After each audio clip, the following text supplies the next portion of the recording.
শুধু পড়বে মনে, রইবে যখন সঙ্গোপনে, যাবার বেলায় এইটুকু মোর রইল শুধু মধুর অভিমান। ভুলবে আমার গান, আমায় তুমি ভুলতে পারো না? না, তোমাকেও আমরা ভুলবো না, তোমার গানকেও আমরা ভুলবো না। তোমার গানকে তো আমরা ভুলবোই না, তোমাকে ভোলাও বড় শক্ত। সঙ্গীত সাধক শ্রী ধনঞ্জয় ভট্টাচার্য আমার অগ্রজ, তোমাকে প্রণাম জানিয়ে আমাদের অনুষ্ঠান আমি শুরু করছি। তুমি পরদুঃখে কাতর, একনিষ্ঠ, সংগ্রামী, প্রচার বিমুখ। প্রায় 3 বছর আগে আমরা সকলে মিলে তোমার ইচ্ছার বিরুদ্ধে কলকাতাতে এবং কলকাতার বাইরে অনেক জায়গায় তোমার গানের সুবর্ণ জয়ন্তী 50 বছর পূর্তি আমরা পালন করেছি। আমরা দেখেছি তোমার জনপ্রিয়তা, কত মানুষ তারা ফিরে চলে গিয়েছেন কিছু বলতে না পেরে। তুমি বাংলার সঙ্গীত জগতের শ্রেষ্ঠ বুলবুলদের একজন। বাংলা গানের যখন সোনার যুগ, সুবর্ণ যুগ, স্বর্ণ যুগ, সেই সময় যে 5 জন তার মধ্যে তুমি একজন। তোমরা বেশ কিছু বছর, 15-20 বছর তো কম করে হবে, তোমরা বাংলার সংস্কৃতির একটা দিককে হাতের মুঠোর মধ্যে রেখেছিলে। আচ্ছা, এই যে 50 বছর তুমি এইভাবে যে এগিয়ে এলে, তো এর কি একটা পশ্চাৎপট নেই, একটা ব্যাকগ্রাউন্ড আছে? তোমাকে আমি তোমার নাম ধরেই ডাকছি, তোমার ডাক নাম ধরেই ডাকি, ঝুনু। তুমি আমার ধনুদা। আমি একটা জন্মগত অধিকার বলতে পারো, আমার বাবা সুকণ্ঠ ছিলেন, আমার মা সুকণ্ঠী ছিলেন, আমি তাদের থেকেই গান প্রায় আমার রক্তে রক্তে এসেছে। এবং ছোটবেলা থেকেই আমি গান করতাম, এবং সে গান তখনকার দিনে রেকর্ডের গান আমি সমস্ত শুনে শুনে তুলতাম। আচ্ছা, তো এইরকম অবস্থায় চলতে চলতে আমার স্কুল লাইফে একদিন আমার ক্লাসের বন্ধুরা আমাকে গান করতে ধরেছে। আমি গান করছি, কিন্তু আমি ক্লাসের শিক্ষক মশাইয়ের কাছে ধরা পড়ে গেলাম। ধরা পড়ে যাওয়া মানে আমি খুব ভয়ে সংকুচিত, আমি শাস্তি পেলাম। সে শাস্তি হচ্ছে, একজন এসে আমায় জিজ্ঞেস করলেন, তুই গান শিখবি? আচ্ছা। আমি লাফিয়ে উঠলাম। আমি বললাম শুধু যে আমার মায়ের একটু অনুমতি আমার দরকার। মা আমার সানন্দে অনুমতি দিলেন, তারপরে তিনি আমার শিক্ষার ব্যবস্থা করে দিলেন। আমি প্রথমে গোকুলচন্দ্র নাগ মহাশয়ের কাছে নাড়া বেঁধেছিলাম, কিন্তু যে কোনো কারণেই হোক সম্ভব হয়নি। গোকুল নাগ মানে কি সেতারি? সেতারি জেনে যার ছেলে মণিলাল নাগের বাবা। আচ্ছা। তারপরে সত্যেন ঘোষাল মশাইয়ের কাছে আমি নাড়া বাঁধি। আমার যা কিছু শিক্ষা, যা কিছু তিনি আমায় করেছেন। কিন্তু আমার দুর্ভাগ্যই বলো বা ঈশ্বরের ইচ্ছাই বলো, আমার বয়স 15 বছর যখন, তখনই শিক্ষার জগৎ থেকে আমি সরে এসেছি। আমার উপায় ছিল না, আমার সাংসারিক কারণেতে। তোমার স্কুল লাইফেই আমি প্রথম সুযোগ পাই 1938 সালে রেডিওতে গান করবার। কি গান করেছিলে তুমি মনে আছে? এক লাইন দু লাইন অন্তত যদি গাও।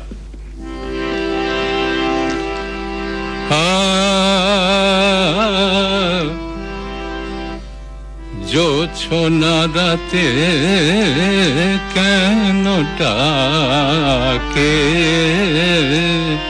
বাঁশিতে আমায়। বধূ তো মানে না মানা, বধূ তো মানে না মানা, ডাকে ইশারায়, ডাকে ইশারায়, কেন ডাকে বাঁশিতে আমায়। আচ্ছা, 1938 সালে এই গান আমি প্রথম রেডিওতে গাই। তারপরে আমার পরীক্ষা, মানে ম্যাট্রিক পরীক্ষার পর আমি প্রথম রেকর্ড করার সুযোগ পাই 1940 সালে। আচ্ছা, এবং বহু শ্রুত গান আজও পর্যন্ত সে গান লোকে আমার কাছে শুনতে চায়। আমি একটুখানি করে আমি গাইছি। যদি ভুলে যাও মোরে জানাবো না অভিমান, আমি এসেছি তোমার সভায় দুদিন শোনাতে গান, ভুলে যাও মোরে। 40 সালে দুদিন শোনাতে গান গেয়েছিলে, তুমি আজও গান গাইছো? হ্যাঁ, হয়তো একটু মিথ্যাচরণ করেছি সারা জীবন, আজ 52 বছর। হ্যাঁ, দুদিনের নাম করে এখনো গান করে যাচ্ছি আমি, জানি না হ্যাঁ শেষ কি হবে। শেষ ভালোই হবে।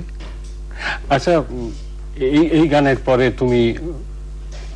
এই গানের পর আমি আরো দু একটা রেকর্ড করেছি, কিন্তু লোকের কাজ বরাবর আমি তখনও যেতে পারিনি।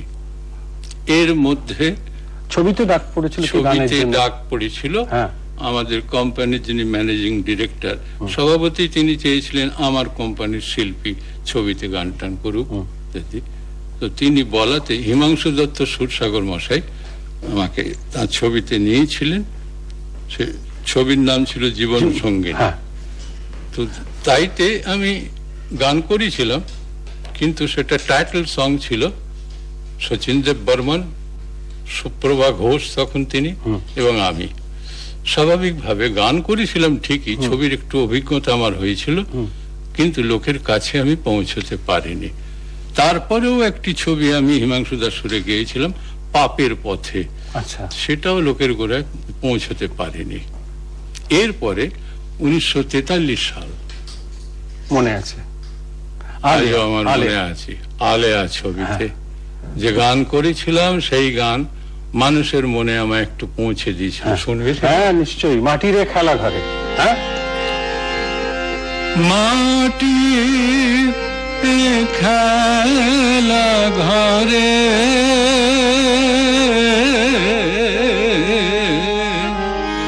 কেউ হাসে কেউ কাঁদে,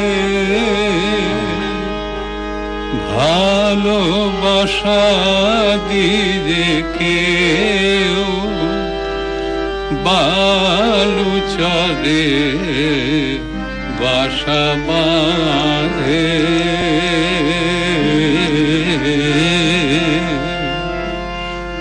কেউ আশা লয়ে জাগে দেখার আশা ফুরালো, কার আশা ফুরালো।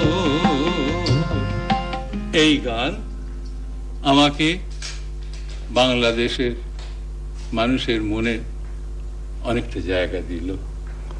আশা ফুরালো না আশা শুরু হলো সে তোমরা বলবে, আমি তো বলতে পারবো না। পরের যে গান, এর পরেই ধরো মাস 6 পরে যে গান আমায় পুরোপুরি পায়ে মাটি দিল, পুরোপুরি লোকের মনে আমায় জায়গা দিল, সে ছবির নাম হচ্ছে শহর থেকে দূরে। শৈলজানন্দর। শুনবে তুমি? হ্যাঁ, এখনো কানে বাজে যে সে গান। রাধে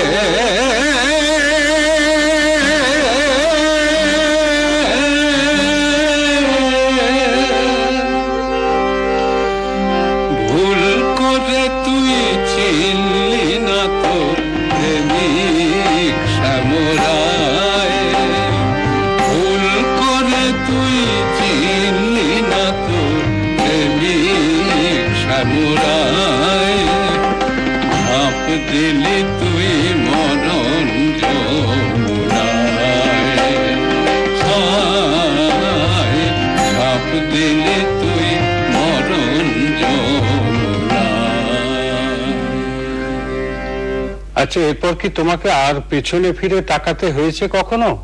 এই ছবি গানের পর সত্যি আমাকে পেছনে ফিরে তাকাতে হয়নি। তার কারণ তাকাতে হয়নি এই এতে বলছি, এরপর সবাই আমায় ডেকে নিয়ে গেছে, মিউজিক ডিরেক্টর, প্রডিউসার, ডিরেক্টর আমাকে ডেকে নিয়ে গেছেন সবাই। এবং এরপর থেকেই যে সমস্ত এমনি ডিস্ক রেকর্ড আমি গান করেছি, তখন তো লোকে আমি বলে একটা আর্টিস্ট লোকে জেনে ফেলেছে। তো সেই সমস্ত রেকর্ড আমি যা করেছি, যেমন ধরো তখন শুধু মুখের কথাটি শুনে গেছ তুমি, শোনোনি মনের ভাষা, যে মালার ফুল দোলে গেছ আয়, সে যে মোর ভালোবাসা।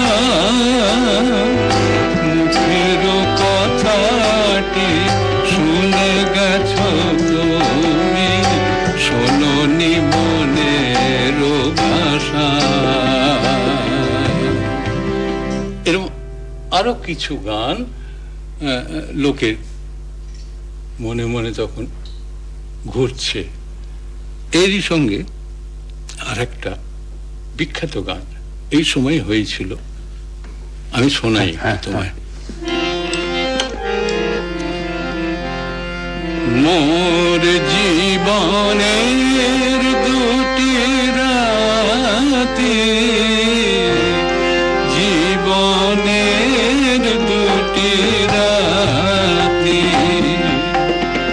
তারি স্মৃতি লোজে মনের গহনে, জলিয়া দুটি বাতি, জীবনের দুটি রাতি। আচ্ছা, আমি একটু অন্য প্রসঙ্গে যাচ্ছি আর কি। ঠিক গল্প সাজিয়ে তো কিছু তোমায় জিজ্ঞেস করা যাবে না, তুমিও গাইতে পারবে না, কিন্তু আমি আমার একটা ব্যাপার, ওই স্বামীজি ছবিতে, সেখানে তুমি স্বামীজির মুখে দুটো গান ছিল রাইদার সুরে। তো আমার ওই প্রথম ডিভোশনাল গান, এটা 49 সালেতে স্বর্গীয় রায়চাঁদ বড়ালের সুরে আমি গিয়েছিলাম। মন চলো নিজ নিকেতনে শুনবে? আর হ্যাঁ, যাবে কি দিন, আমার একটা গাও অন্তত যতটুকু পারো। মন চলো নিজ নিকেতনে, মন চলো নিজ নিকেতনে, সংসার বিদেশে বিদেশীর বেশে ভ্রম কেন কারণে, মন চলো নিজ নিকেতনে। আচ্ছা, তখন তো প্রায় প্রতিটি ছবিতেই তুমি গান গাইছো, অর্থাৎ তোমার গান অন্য লোকের মুখে শোনা যাচ্ছে। তবে একটা ব্যাপার আমরা দেখতাম যে তোমার গানগুলো হয় ভিখিরি, নয় সাধু সন্ত, সন্ন্যাসী, পথচারী, অন্ধ, পাগল, এই সমস্ত চরিত্রের মুখে আমরা দেখেছি, আমরা গান। কিন্তু স্বামীজিতে প্রথম স্বামীজির মুখে, এবং তারপরে যে সমস্ত আমি ডিভোশনাল ছবিতে গান করেছি, গুরুদাস বন্দ্যোপাধ্যায় উনি হিরো, ওনার মুখেতে। আচ্ছা, এই জন্য কি তোমার, আমি জানি না, এই জন্য কি তোমার ইচ্ছে হলো যে আমার গান অন্য লোকে মুখ দিয়ে যাবে, আমার গান আমার মুখ দিয়ে যাক না কেন? অর্থাৎ তোমার কি এই জন্যই গায়ক নায়ক হওয়ার ইচ্ছে হয়েছিল? না, হয়তো তুমি যেটা ভেবেছো তোমার মন দিয়ে ভেবেছো, কিন্তু আমার একটা মনোগত ইচ্ছে ছিল যে সেলুলয়েডেতে আমার 3টে ইচ্ছে আমি পূর্ণ করব। কি কি? একটা হচ্ছে গান করা, আচ্ছা, একটা হচ্ছে ছবিতে একটু অভিনয় করা, আর একটা হচ্ছে ছবিতে একটু সুর দেওয়া। আচ্ছা, তো আমার এই মনোগত ইচ্ছে ঈশ্বর পূর্ণ করেছেন। আচ্ছা, তো এই আমার প্রথম সুযোগ আসলো পাশের বাড়ি ছবিতে। আচ্ছা, ওই ঝির ভরসা। হ্যাঁ। আচ্ছা, তো তাহলে তুমি পাশের বাড়ির ছবিতে প্রথম তোমার মুখ দিয়ে গান শুনছি তোমার। তার আগে আমরা শুনেছি পঙ্কজ কুমার মল্লিকের, তিনি গায়ক নায়ক, অসিত বরণ, রবীন্দ্র মজুমদার, এমনকি সত্য চৌধুরীও একটি কি দুটি ছবিতে বোধহয় নেমেছেন। এই আমরা তোমাকে দেখছি, তো শুনি না একটুখানি? গাইবো? হ্যাঁ, ঝির ভরসা।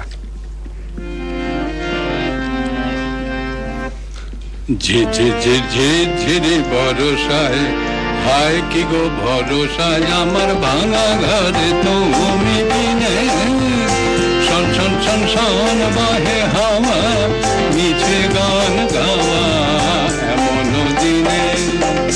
ঝিরে ভরসায়, হায় কি গো ভরসায় আমার ভাঙা ঘরে তুমি বিনে, শন শন শন শন বাহে হাওয়া, মিছে গান গাওয়া এমন দিনে। তখন এই গান বাংলাদেশ তোলপাড় করে ফেলেছিল, জানো, এত পপুলার হয়েছিল এই গান। আরো 3টে গান আমার গাওয়া ছিল, সবগুলোই, কিন্তু এইটাই সব থেকে বেশি।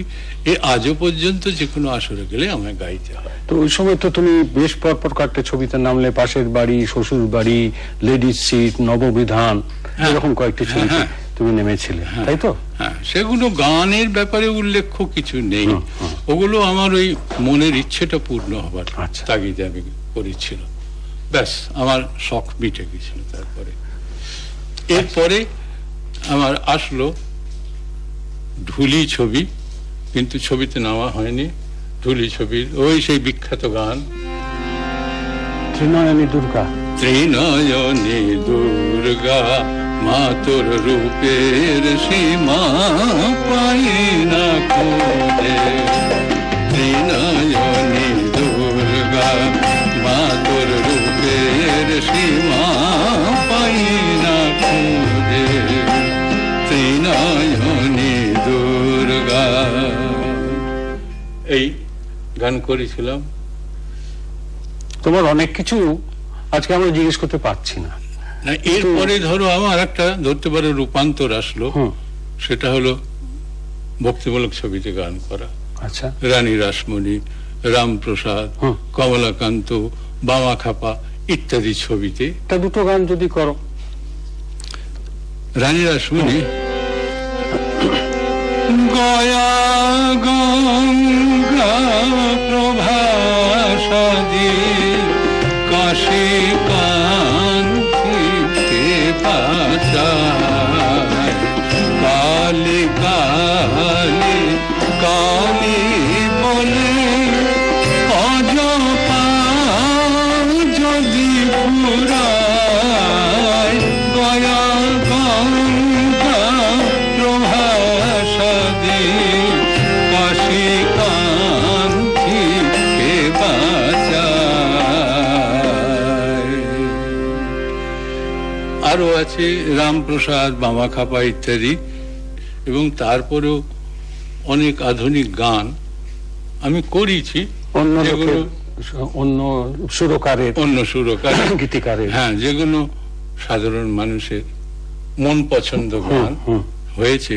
আমি শুধু এই কথাটা বলবো যে গীতিকার বা সুরকার বাংলাদেশের হেন নেই যাদের গান আমি গাইনি। ঠিক কথা, ভগবান আমার এই আশীর্বাদটুকু দিয়েছে। এমনকি রবীন্দ্রনাথকে যদি গীতিকার সুরকার বলা যায়, যেটা তার গানও তুমি গিয়েছো, প্রথম জীবনে গিয়েছো 61 সালে শতবর্ষ যখন, তখনও গিয়েছো। কাজী নজরুলের গানও তুমি গিয়েছো, গান করেছি আমি। রবীন্দ্রনাথের গানে একটা লাইন গাইবে কি 61 সালে তুমি যেটা গিয়েছিলে, সেইটা গেয়ে মার গানটি খাও।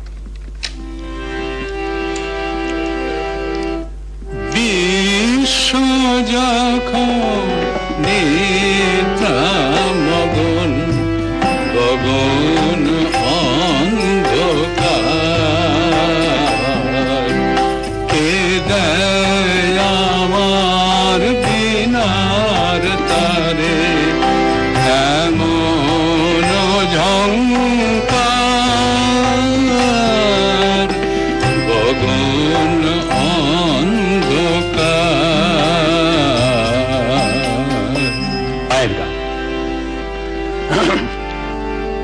মা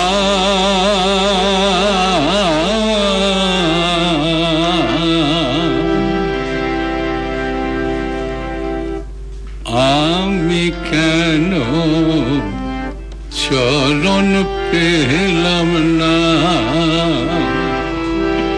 কত অনাচারী পেল তোকে আচার বিচার জানলাম না। মা আমি কি তাই চরণ পেলাম না?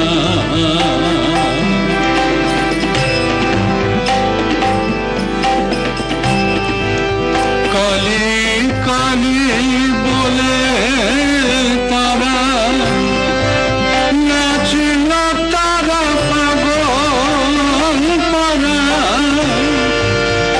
আমি কেন সঙ্গী হয়ে তখন এলাম না? আমি কি তাই চরণ পেলাম না? ভক্ত আমি তবু আমার অন্ধকূপে পূজা পার্বণেতে আমার কাটে 12 মাস। মাগো পূজা পার্বণেতে আমার কাটে 12 মাস। মাতৃ নামের আড়ালেতে দিন কাটে ভোগ বিলাসেতে। তবু অভিমান গরল রেখে নামামৃত খেলাম না। আমি কি তাই চরণ পেলাম না? কত অনাচারী পেল তোকে আচার বিচার জানলাম না। মা আমি কেন চরণ পেলাম না?